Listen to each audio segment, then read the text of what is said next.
Okay guys, my carburetors are back. The whole bottom of the box is bowed out. I sent them in 2 boxes this size. Let's see what we get. Something tells me I'm gonna be pissed off pretty quick. Well, at least they're wrapped in the rags I sent them in. Let's hope they're not damaged, because the jackass didn't put anything underneath the bottom of them. I can tell right away this is gonna be a problem. Wonderful. And that's the side that's blown out. Yeah, we're packing. So how do you think they came out? And I'm not worried about the table. The table's going in the trash. What do you know? They look exactly the same.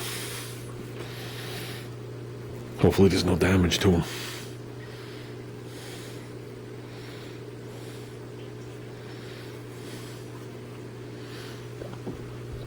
How's that look?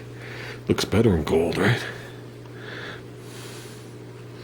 The nipple's not broken off.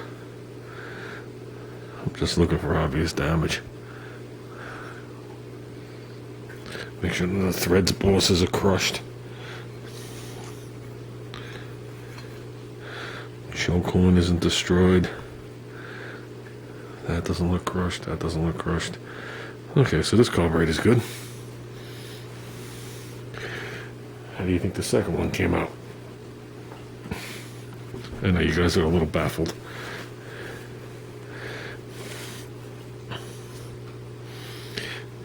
Okay, the nipple's on.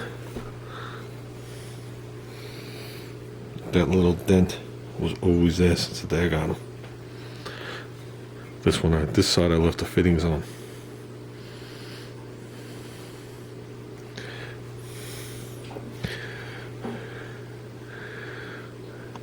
Looks good. No obvious damage to the bottom that I could see, at least. None of the choke horns seem to be a problem. So there they are.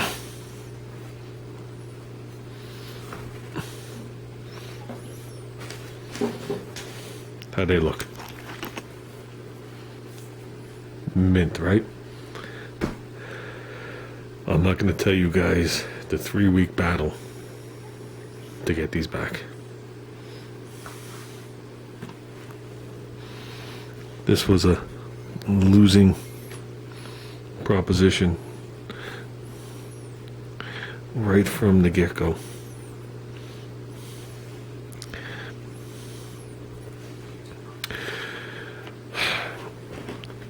So how did we get here? How did we take 2 carburetors off the car, send them, and get them back looking like this? Okay? All I could say is, thank God I got them back. Because this is $1,200 worth of carburetors sitting here. Well, when you put all the pieces on there, $1,200 to replace them. Plus they're modified for my car already. There are things drilled and stuff done.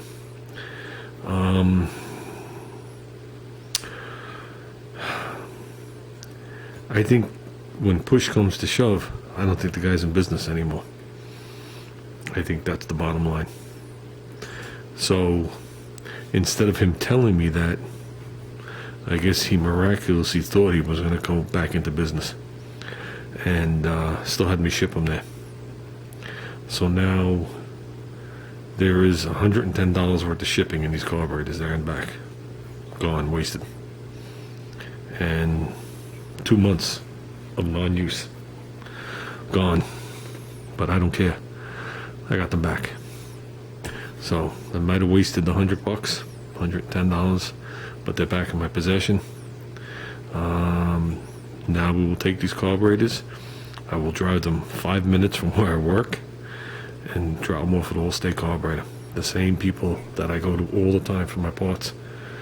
I didn't know he did the gold. I'm going to call it dichromate, but that's not really what it is. I didn't know he did that, because the only carburetor I've ever had him do was a car, a 67 GTO, 400 high output, convertible 4-speed, 390 rear car. okay, rare with the as a convertible. Most of the high output cars were hardtops, and we redid the engine, tranny, engine compartment, and we wanted the carburetor back 100%. Everything was numbers matching on this car, manifolds, car, everything. Okay, and at that time, now this is about 20 years ago, he was sending the carburetors out of state to have them plated to the original goldish color. And I bought these carburetors from Allstate Carburetor roughly 12 years ago. Done. Mint. Shiny. You know, he, at that point, he was selling carburetors like this, where he would take the carburetors, go through the carburetors, zinc plate them, you know, do a complete rebuild on them and sell them. And in this case, I bought them as a pair. Matched pair, 600s. So, never realizing, I don't know when he started doing the gold, but he does the gold. See, this is a zinc. They dip this in zinc, and I guess the zinc comes off the zinc anode onto here. Okay, and how they make it shiny, besides buffing, I'm not 100% sure. I'm just glad this is smooth, because the smoother this is, the nicer the next phase is going to be. Then they do what they call dyeing, and that's when they dye them gold. Now, the guy I sent him to, the only process he was able to do was to do the gold, and they were more like that gold. Okay, it had the goldish, and then it had the hues in it. Okay, he didn't do the like original Holly gold. This guy does. It's as close to the original Holly gold as you're gonna get it. When I was there on Friday, I went there Friday during my lunchtime to talk to him about these carburetors, and he put one on the counter that he just did for a customer. You know, but he did the complete carburetor overhaul, total, what they call the restoration for a muscle car. So that means you give them the core, and when you get it back, everything is done, and you just bolt it on. So I got to see the gold finish, and it's definitely something I'm satisfied with. It's the duller gold, more like what would have been on there. So Monday afternoon at lunchtime, these two carburetors go there. The only thing he requests is that there be no gaskets on them. Okay, that also includes the accelerator pumps that this guy wasn't including. He wants the accelerator pump housings. So I'll go back over these again. I'll make sure they're gasket free. I'll clean them, do whatever I gotta do. See, there's one gasket laying here. Okay, it's garbage. It's metal anyway. This one still has some stuff on it. See, we got to go through and make sure it's 100%. I'll take these decals off, and I'll make sure the carburetor is smooth, because the smoother they are, the smoother the next plating is going to be. And these used to look good, but they're not. I'm just not into them, guys. I said it to him. I said I'm too old, and I said I'm too tired of polishing them, and he just started to laugh. He goes, "Yeah." He goes, "The polishing is never ending." But a lot of people like them. So, with that, guys, I just figured I would show you guys. Like I said, I'm ecstatic. I got them back. They're not crushed. I'm excited. I'm happy. Not excited. Not excited about anything right here. I'm happy that they didn't go through the bottom of the box. It's amazing how people put shit in the box and then only put the cushion on the top. I never got that. And if you saw the way I packed it, I double boxed each carburetor and then put the stuff in there and then wrapped each one in this cut towel. If it wasn't for the cut towels, they would have been damaged from the bottom of this box. This box is bowed. Look at it, bowed down. Bowed down. Oh, look how far it's bowed down. So many times did that thing skip off the ground.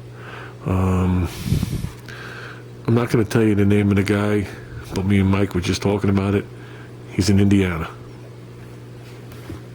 So, with that said, guys, hopefully, they told me it would only take a day or two to do the carburetors, but if I drop them off on Monday, I'm not picking them up till Friday. And then I'll pick up 2 kits, get these back on the car, and then the car's mobile again. So, with that, let me clean up all this trash. And, like I said, I'm happy I got them back. So, yeah. Definitely packing. Those are all full. Obviously, used to have a dining room in there. This is all full. These cabinets are all empty. So, oh, the fish tank is about to go dim. This thing slowly goes dim, but Junior picked up, for the bigger tank, a variety of Oscars. If anybody's into Oscars, we got a lemon Oscar. We got a red albino Oscar. He's got 3 red tiger albino Oscars and just a typical tiger Oscar. I told him he just needs a red one. Whoops, see the lights going out as we're talking. He needs a red one like this bad boy. He's had this Oscar since he's a kid, little kid. Oh man, that iguana's getting chewed up on the top. It's because they keep fighting in here. Okay guys, I like this guy. He's cool.